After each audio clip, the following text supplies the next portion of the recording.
줄 알고 제가 말씀을 공독하겠습니다. 여호와여 나의 말에 귀를 기울이사 나의 심정을 헤아려 주소서. 나와 나의 하나님이여 내가 부르짖는 소리를 들으소서. 내가 주께 기도하나이다. 여호와여 아침에 주께서 나의 소리를 들으시니 아침에 내가 주께 기도하고 하나이다. 주는 죄악을 기뻐하는 신이 아니시니 악이 주와 함께 머물지 못하며 오만한 자들이 주의 목전에 서지 못하리이다. 주는 모든 행악자를 미워하시며 거짓말하는 자들을 멸망시키시리이다. 여호와께서는 피 흘리기를 즐기는 자와 속이는 자를 싫어하시나이다. 오직 나는 주의 풍성한 사랑을 힘입어 주의 집에 들어가 주를 경외하며 성전을 향하여 예배하리이다. 여호와여 나의 원수들로 말미암아 주의 의로 나를 인도하시고 주의 길을 내 목전에 곱게 하소서. 그들의 입에 신실함이 없고 그들의 심중이 심히 아프며 그들의 목구멍은 열린 무덤 같고 그들의 혀로는 아천 하나이다. 하나님이여 그들을 정죄하사 자기 꾀에 빠지게 하시고 그 많은 허물로 말미암아 그들을 쫓아내소서. 그들이 주를 배역함이니이다. 그러나 주께 피하는 모든 사람은 다 기뻐하며 주의 보호로 말미암아 영원히 기뻐 외치고 주의 이름을 사랑하는 자들은 주를 즐거워하리이다. 여호와여 주는 의인에게 복을 주시고 방패로 왕같이 은혜로 그를 호위하시리이다. 아멘. 오늘은 시편 5편 1절로 12절 말씀을 본문으로 해서 막아주시는 은혜라는 제목으로 하나님의 말씀을 선포하겠습니다. 어떤 사람이 자동차 사고가 크게 났어요. 그러니까 자동차 사고가 크게 나면 어떻게 되죠? 차도 망가지고 사람도 다치고 그러잖아요. 그런데 정말 기적적으로요, 차는 완전히 막 크게 박살이 나서 폐차를 시켜야 될 정도로 크게 사고가 났는데 사람은요 털끝 하나도 안 다치고 무사히 그 사고 가운데서 무사할 수 있었습니다. 그래서 이 사람이 그 놀라운 기적의 현장에서 생명이 보존됐을 뿐만 아니라 털끝 하나도 다치지 않은 것에 감사하면서 하나님께 많은 금액의 감사헌금을 드렸습니다. 그리고 그 다음 주가 됐는데요, 아무런 사고를 경험하지 않았던 사람이요, 그 큰 사고를 경험한 사람보다 더 큰 금액의 감사헌금을 드렸습니다. 왜냐하면요, 그 사람은 평생 동안 사고 한 번 안 났는데 평생을 살아가면서 사고 한 번 안 난 것이 더 큰 은혜다라는 거예요. 아멘이십니까? 또 괜히 오해하셔가지고 제 목사가 그냥 사고 한 번 안 났으니까 감사도 많이 하랬어요 막 그렇게 오해하시면 안 돼요. 아셨죠? 예, 오해하시지 마세요. 이 설교를 하다 보면 가끔씩 오해하시는 분들이 생기는데 절대 그런 얘기가 아니에요. 제가 전에 어떤 말씀을 드렸냐면, 이제 여기 교회가 아니라 제천에 있는 교회에서 제가 기도실에 들어가서 기도를 했는데 하나님께서 저에게 은혜를 주셔가지고 제가 너무 감동을 받아서 하나님 사랑합니다 하고 제가 그 기도실에 성경책이 딱 펼쳐 있는 곳에 딱 장미꽃을 한 다발 놓고 왔는데 하나님께서 저를 딱 품어주시고 얼마나 행복했는지 모릅니다 라고 그렇게 간증을 했더니 제 목사님, 그때 전도사인데 우리 전도사님 연애 시작했대요. 그냥 졸다가 그 얘기만 들은 거예요. 네. 설교 때 은혜 받으라고 예화를 썼더니 그 말씀은 기억을 못하고 예화만 기억하시는 경우가 종종 있어요. 우리 최지호 학생도 제가 2018년도에 제가 이제 우리 청소년 집회에서 강사를 했잖아요. 근데 거기에서 저는 진짜 제 아내를 세상에서 가장 많이 사랑합니다 그 얘기를 하면서 이제 말씀을 풀어 나갔거든요. 말씀은 기억을 안 하고는 제가 사모를 사랑한다고 세상에서 제일 많이 사랑하는 그 얘기를 기억하는 거예요. 네.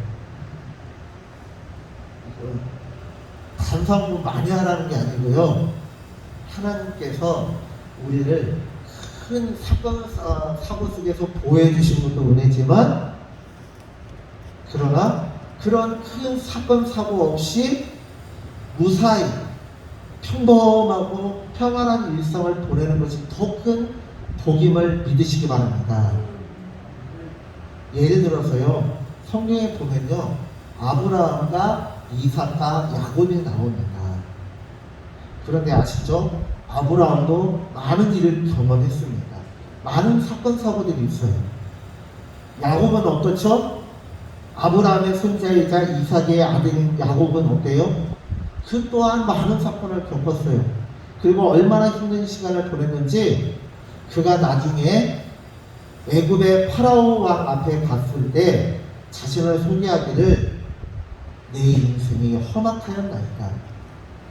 그렇게 고백합니다. 얼마나 많은 사건 사고들이 있었는지요.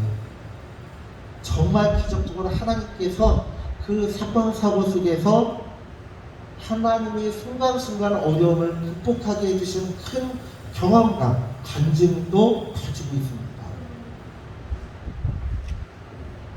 그런데 이삭은 어떻죠? 그냥 손가락 안에 꼽히는 몇 가지 안 되는 그 일평생을 살아가면서 몇 가지 안 되는 그 사건만 경험했을 뿐이고, 그는 그 삶 속에서 큰 평주풍파 없이 그냥 평탄하고 편안한 삶을 살아왔던 것을 알 수 있습니다. 그러면 하나님께서 야곱을 더 사랑하고 아브라함을 더 사랑하고 이삭은 별로 사랑하지 않은 걸까요? 아니잖아요. 아니에요. 하나님은요, 아브라함도 사랑하시고 이삭도 사랑하시고 야곱도 사랑하십니다. 오히려 간증거리가 없는 평안하고 평탄한 삶이 더 큰 축복임을 믿으시기 바랍니다. 저 또한 생각해보면 참 하나님께 감사한데요. 지금은 방어 운전을 하면서 진짜 운전을 잘하는 것이 사고가 안 나는 것이고 안전 운전하는 것이고 방어 운전하는 거라는 걸 깨닫고 조심스럽게 운전하려고, 그리고 같이 탄 사람들이 덜컹거리지 않고 힘들지 않게 운전하는 것이 진짜 베테랑 운전사라는 걸 깨닫게 되었습니다. 이게 승합차 타면요, 이 운전자가 거칠면요, 맨 뒤에 탄 사람은요, 무슨 롤러코스터 타는 것처럼 출렁출렁 막 밀리고 막 이렇게 점프하게 되거든요. 그런데 운전자가 베테랑이고 편안하게 운전을 잘하는 사람은요, 코너를 볼 때도, 그리고 어디 그냥 속도 방지턱을 넘어갈 때도 맨 뒤에는 덜컹덜컹 돌리지 않고 천천히 걸어갈 수 있는, 천천히 편안하게 승용차를 탄 것처럼 타고 갈 수 있는데요. 저 또한 과거에 어떤 일이 있었냐면 정말 운전을 하면서 한 3번 정도 크게 사고가 날 뻔했어요. 평상시에는 저 혼자 가니까 과속을 해도 무게가 없으니까 천천히 가잖아요. 이제 과속을 해도 브레이크를 밟으면 그대로 멈추는데, 사람들이, 성도님들이 차에 가득 차니까요, 브레이크를 밟으면 어떻게 돼요? 차가 미끄러지면서 제동 거리가 더 길어져요. 근데 한 번은 이 장례식장을 담임 목사님과, 여기 교회 말고 전주에 있을 때요, 담임 목사님과 성도님들이 모시고 장례식장 가다가 그대로 장례식을 치를 뻔했잖아요. 갑자기 옆에서 막 어떤 차가 끼어들어가고 그럼 브레이크를 밟아야 되는데, 진짜 영화처럼요, 세상이 시간이 느려지면서 제가 순간적으로 좌우를 확인하고 뒤에 오는 차가 있나 없나 확인하고 브레이크를 밟으면서 옆차선으로 피해갔어요. 그래가지고 사고를 피했거든요. 근데 제가 운전을 잘해서가 아니라 하나님이 그 순간을 지켜주셨기 때문이에요. 그런데 그거보다 더 중요한 것은 무엇이냐? 애초에 가속하지 않는 것이고, 애초에 방어 운전하는 것이고, 안전 운전하는 거예요.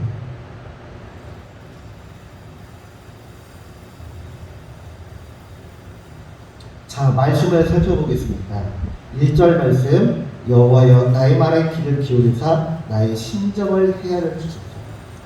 이 1절에 나오는 나의 심정을 헤아려 달라는 것은 무슨 말일까요? 이것은요, 마음으로만 표현되고 입으로 나오지 않는 국류를 구하는 내면의 신음소리라는 뜻이에요. 2절 말씀, 나의 하나님이여 내가 부르짖는 소리를 들으소서 내가 주께 기도하나이다. 그리고 2절에 부르짖는 소리는요, 나의 내적인 고뇌가 외부로 표출되는 울부짖는 소리입니다. 이것을 미루어 볼 때 이 기도는 고난 중의 기도라고 할 수 있는데요, 이런 기도의 대표적인 예가 무엇이냐? 바로 사무엘의 어머니 한나의 기도입니다. 성전에서 기도하나 너무 큰 고통 가운데 부르짖다 보니까 소리가 나오지 않아요.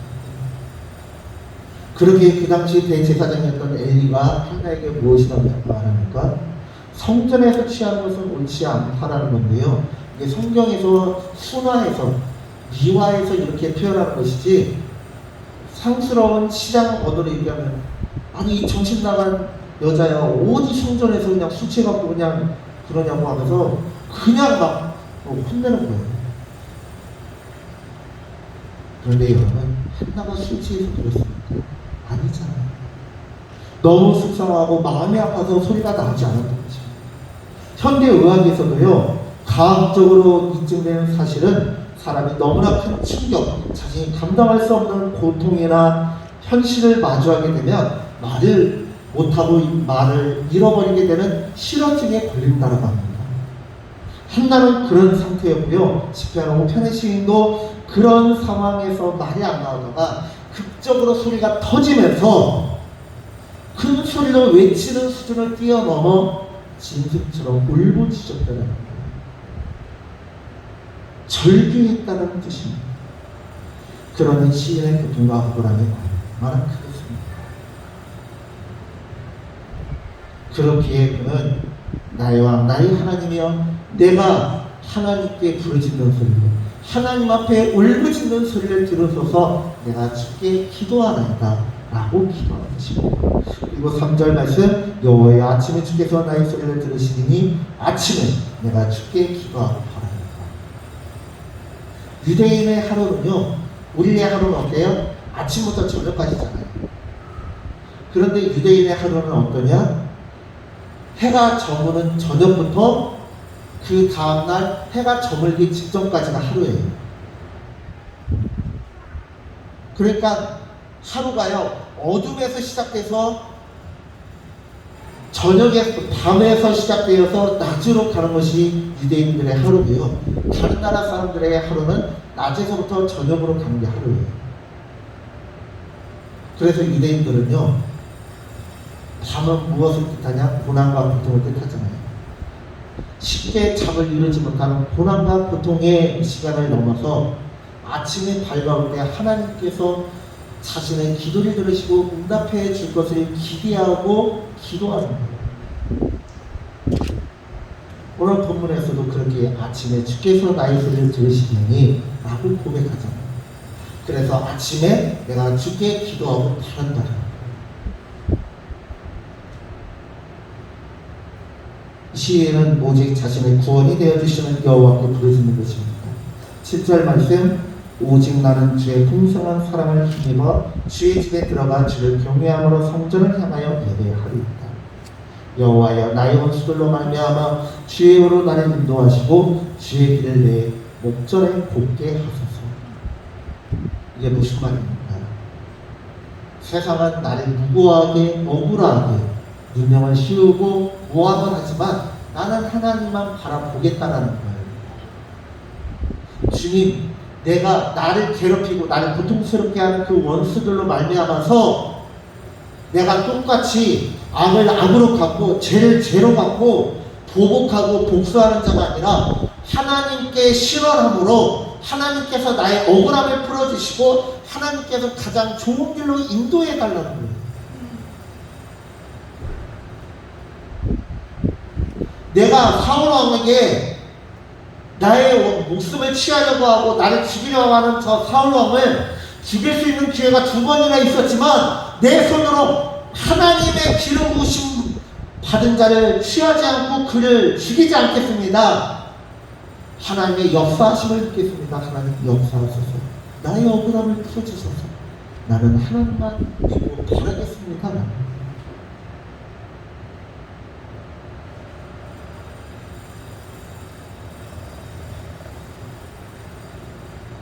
10절 말씀, 하나님이요 그들을 정죄하사 자기께 빠지게 하시고 그 많은 허물로 말미암아 그들을 쫓아내소서. 그들이 주를 배역함이니까. 언뜻 보면 시편 5편에 시를 지은 시인의 오만합니까라고 볼 수도 있어요. 왜요? 아니 네가 뭔데, 네가 억울한 일 당하고 그렇게 했다고 너를 무명 씌운 사람들이 왜 하나님을 배역하고 배신했다라고 말하냐, 왜 반역을 저질렀다고 말하냐, 그건 오바 아니냐? 라고 말할 수 있어요. 그런데 그것은 성경을 잘 알지 못하는 것입니다. 예수님께서 이것을 쉽게 풀어서 무엇이라고 말씀하십니까? 소자에게 냉수한 그릇 대접한 것이 나를 대접한 것이다. 너희가 내가 굶주리고 목마르고 헐벗을 때에 나를 먹이고 입히고 목마르지 않게 하였다라고 합니다.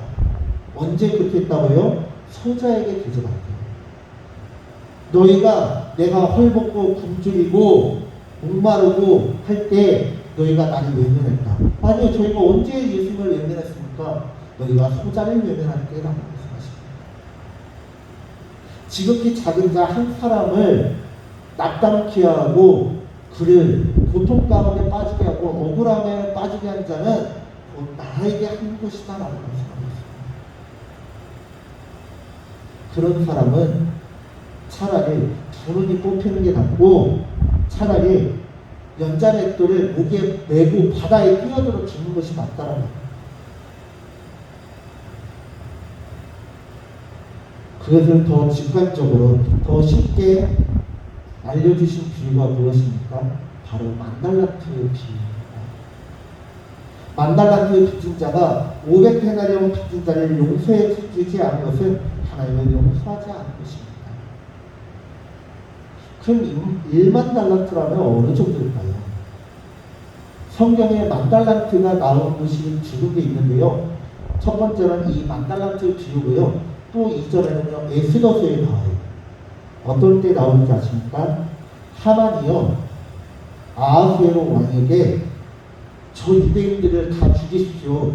그러면 그 일에 필요한 경비를 제가 드리겠습니다 하면서 은 1만 달란트를 내놓겠다고 하는데요. 은 1만 달란트는요, 페르시아 제국의 무려 페르시아 제국의 1년 예산의 3분의 1에 해당되는 어마어마한 돈이에요. 은 1만 달란트도 그만큼 큰 금액인데 그 1만 달란트가 그 개인이 가질 수 있는 돈이 아니다라는 거예요. 한 국가를 시청이고 한 국가를 멸망에 빠뜨릴 수도 있는 금액이 그 1만 달란트예요.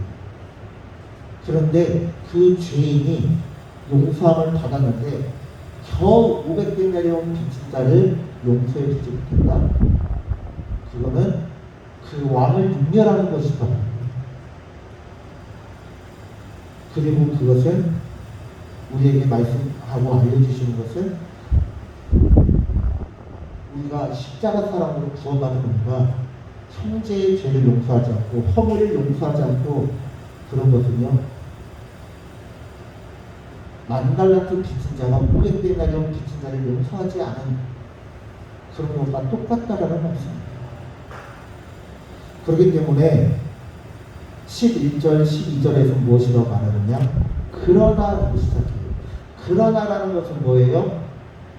반전이에요. 10절에서는 이렇게 말했지만 그러나 반대로 말하는 뜻이에요. 하나님을 믿지 않는 사람들은 힘없고 약한 자들을 괴롭힘으로 하나님 앞에 배우겠지만 그러나 주께 피하는 모든 사람은 다 기뻐하며 주의 보호로 말미암아 영원히 기뻐 외치고 주의 이름을 사랑하는 자들은 주를 즐거워할 것이다 라고 말합니다.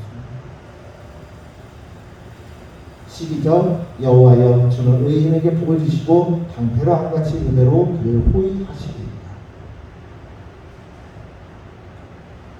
자, 여기에 나오는 방패라는 단어는요, 그냥 작은 몸만 이렇게 얼굴만 가릴 정도의 작은 방패가 아니고요. 서양 방패 중에 카이트 실드라는 게 있어요. 몸 전체를 막을 수 있는 거의 문짝만한 방패를 말하는 거예요. 그런데 이 방패와 같은 은혜라는 것은 무엇이냐?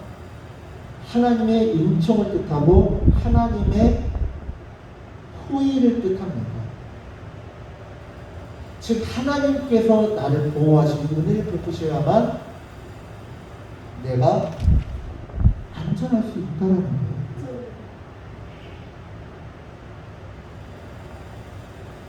지난주에 말씀드렸죠. 하나님께서 우리가 환난 가운데서 우리를 구원하시는 방법은 환경 그 자체를 변화시키시거나 아니면 환경을 그대로 두고 내가 환경을 이길 수 있는 힘과 능력을 주시거나 아니면 그 환경을 이용해서 하나님의 일을 이루시거나 하는 세 가지 방법을 이용하시는 거예요. 어떠한 방법을 쓰시든지 간에 하나님께서 나에게 그 고난과 환난을 벗어날 수 있는 힘과 능력을 주시는 것이 바로 하나님의 은혜이고 하나님의 후이에요. 그렇다면 다윗은 지금 하나님 앞에 내가 아무런 문제가 없는 평탄한 일생을 달라고 기도하는 건데 아니, 그게 아니라 하나님 어떠한 방법을 이용해서든지 간에 나의 억울함을 풀어주시고 나의 생명을 지켜주시고 하나님의 평탄한 은혜를 달라는 거예요. 할 수만 있다면 이 잔을 내게서 멀리해 주시고 그것이 아니다라고 한다면 내가 능히 이 환난을 잘 이겨낼 수 있게 해달라는 거예요. 제가 처음에 간증도 하고 말씀드렸습니다. 우리에게 간증거리가 있다는 것은 우리가 커다란 어려움과 환난을 경험했다는 뜻이에요. 그런데 그 간증거리가 없다는 것은 내가 믿음이 없고 연약하다는 뜻이 아니라 하나님께서 지켜 보호해 주신다는 거예요. 우리가 환난을 경험하고 고통을 경험할 때 우리는 어떻습니까? 아, 우리가 평안한 일상을 보내는 것이 정말 큰 축복이었구나 하는 것을 깨달을 수 있습니다. 그렇기 때문에 우리가 우리 삶이 간증거리가 없는 평안한 일생을 보낸다면 감사하시고 그게 아니라 우리의 삶 가운데 평지풍파가 몰아오고 풍랑이 몰아오고 해일과 같은 큰 환란이 나를 덮치려고 한다라고 하면 하나님께 간구하시고 하나님을 믿으시라는 거예요. 우리는 어떤 사람입니까? 하나님을 믿는 사람, 하나님을 의지하는 사람. 그런 사람은 어떤 자예요? 환란이 와도 감사할 수 있고요. 환란이 아니라 평안이 와도 그 평안에 감사할 수 있는 사람이에요. 고난에 처해서도 감사하고 평안 가운데서도 감사하고 내가 부귀 가운데 있어도 감사하고 빈곤 가운데 있어도 감사할 수 있는 것이 우리의 믿음의 삶이다 이 말입니다. 이 산에서 제일 비싼 아파트가 아마 포레나일 거예요. 그렇죠? 내가 포레나에 살고 우리나라에 있는 차 중에서 가장 비싸다고 하는 한 8억 이상 파는 그 마이바흐라고 하는 그 차를 몰고 다녀도 감사하고요. 내가 내 집이 전세이고 아니 전세 이전에 월세에 살아요. 내가 자동차도 없고 자전거도 없고 그냥 뚜벅이로 살아간다 해도 감사할 수 있는 것이 우리의 삶이다 이 말이에요. 내가 많이 배워도 감사하고 못 배웠어도 감사하고 내가 재산이 많아도 감사하고 적어도 감사하고 내가 건강해도 감사하고 건강하지 않아도 감사하고 그것이 다 주님의 은혜다라는 거예요.